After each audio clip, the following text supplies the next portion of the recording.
في كل فيلم بنشوفه فيه دايما لحظة واحدة ممكن تقلب كل حاجة، هي لحظة الخيانة. الخيانة مش دايما معناه إن حد يقلب على صاحبه، ساعات بتكون طموح وساعات خوف وساعات غيرة، وفي كل مرة بتكشف لنا جانب مظلم من الشخصية. في الحلقة دي هنتكلم عن 3 أنواع مختلفة من الخيانة من 3 أفلام مختلفة: The Social Network, The Departed, وبلاش. وهنشوف قبل الخيانة كانت العلاقة عاملة إزاي، وإيه اللي حصل أثناء الخيانة، وإزاي أثرت بعدها على الشخصيات. الشيء جامد. أولا ذا سوشيال نتورك، ودي أنا هسميها خيانة الطموح.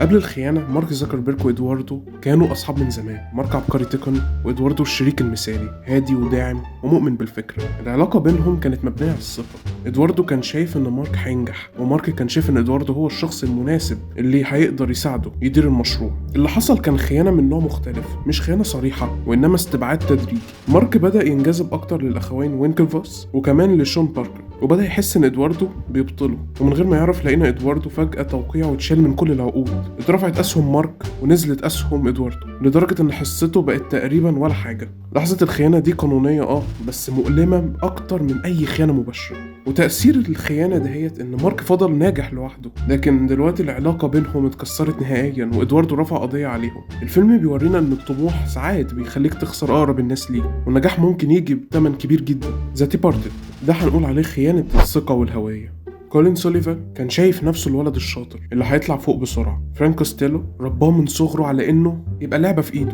بس كولين كان مقتنع ان هو اللي بيلعب اللعبة مش العكس. عنده شغلانة نظيفة، شقة فخمة، شكله محترم، بس روحه كلها مربوطة بخيط واحد وهو الخيانة. بيلي كوستيجا على الناحية التانية كان لسه داخل الشرطة، وفي دماغه انه عايز يثبت نفسه، بس بما انه من عيلة نصها نصابة ونصها كويسة، الشرطة استخدمته كعميل متخفي رغم انه كان نفسه يعيش حياة طبيعية. قبل الخيانة كان بيحاول يمسك في هويته ويقنع نفسه انا ظابط محترم، انا ظابط حتى لو محدش شايف ده غيري. ولكن كولين فضل يبلغ كل خطوة للشرطة بتعملها للمافيا. بيعيش بشخصيتين، في الشغل حضرتك الظابط المثالي، في الحقيقة رسائل مشفرة لفرانك كوستيلو ومراقبة كل اللي حواليه. كان طول الوقت متوتر وخايف يتكشف بس مكمل، وبدأ يقع في الغرور وتخيل انه اذكى واحد في القاعة لحد ما اللعبة بقت اكبر منه. بيلي بقى وسط عالم كله مجرمين وبيحاول يمثل ان واحد منهم رايح جاي على حدود الانهيار العصبي. مفيش دعم، مفيش حد يعرف انه ظابط، مفيش حد يقدر يساعده. كل يوم بيقول لنفسه انا بعمل الصح، بس ليه كل ده وجع؟ الخيانة هنا مش انه خانوا حد، الخيانة كانت في حقه هو. الشرطة سابته لوحده ومحدش مهتم يرجعه لحياته الطبيعية. علاقته بمديرته اللي بتحاول تهدي اعصابه بتزود الموقف تعقيد،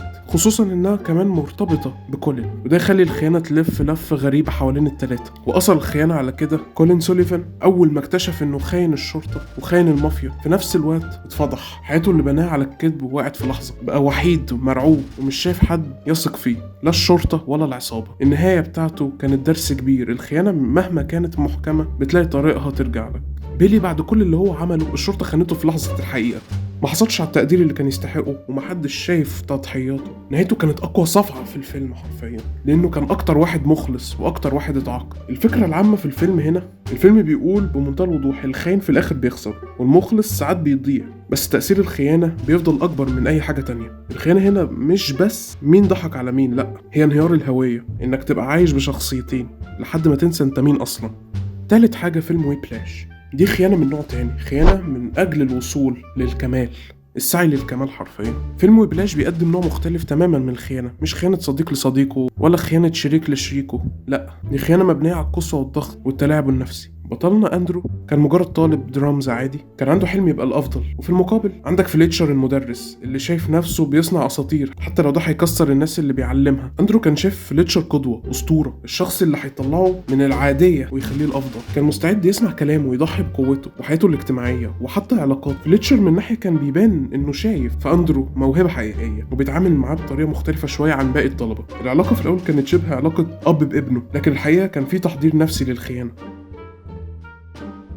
الخيانة نفسها هنا مش لحظة واحدة، هي سلسلة متواصلة من الإهانات المتعمدة، الضغط النفسي القاتل، التلاعب بالثقة بالنفس، استغلال الحلم كوسيلة للتحكم. فليتشر كان بيدي أندرو انطباع إنه قادر يحقق المستحيل، لكن في نفس اللحظة كان بيكسره وبيقول له إنه فاشل وإنه ولا حاجة وإنه لازم يثبت نفسه أكتر. القمة الحقيقية للخيانة كانت لما دور على بديل لأندرو في الحفلة فجأة ولخبط الأوراق عشان يوقعه. يعني يجي مثلا قالوا إن هم هيعزفوا في الحفلة ويبلاش، في الآخر ما عزفوش ويبلاش، عزفوا مقطوع تاني، فهو خانه في النقطة اللقطة دي، لأن هو طبعا اكتشف إن أندرو ضحك عليه علشان أندرو كان مبلغ عنه الإدارة فاضطرد يعني، وسابه يتحمل اللوم قدام الفرقة كلها. دي مش بس خيانة احترافية، دي خيانة شخصية جدا. بعد الانهيار الكبير اللي حصل لأندرو وبعد ما اتفصل، كل حاجة كانت بتقول إن العلاقة دي لازم تنتهي، لكن المفاجأة العلاقة رجعت. لكن هنا بقى اللحظة اللي قلبت كل معاني الخيانة. أندرو بدل ما ينهار قرر ينتقم، قرر يقدم أحسن سولو درامز في حياته، قرر يثبت لنفسه إنه فعلا الأفضل، مش علشان فليتشر ولكن عشان نفسه. وفي اللحظة دي العلاقة كانت مبنية على الخيانة اتحولت بشكل غريب لعلاقة اعتراف.